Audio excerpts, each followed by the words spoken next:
35 డివిజన్లలో ముఖ్యంగా నేతా school, Viswanatha colony, వందనాయ school గల్లీ మరియు స్ఫూర్తికాయ స్కూల్ గల్లీ ఈ 4 ప్రాంతాలు లోతట్టు ప్రాంతాలు.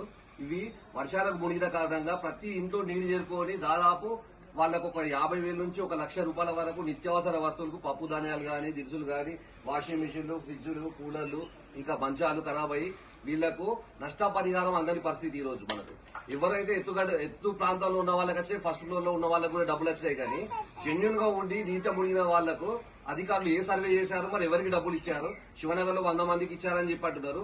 ఇంకా ఇప్పుడు ఈ రోజు మా బీజేపీ తరఫున ఈ రోజు మేము ఎంక్వైరీ చేస్తే జెన్యున్ గా నీట మునిగిన ప్రాంతాలు ఆ రోజు మేమైతే ఎవరైతే మునిగి మేము ఆ రోజు వచ్చి వీళ్లకు నిత్యావసర సరుకులు అందించడం జరిగింది, అట్లే వంట వస్తువులు కూడా అందించడం జరిగింది.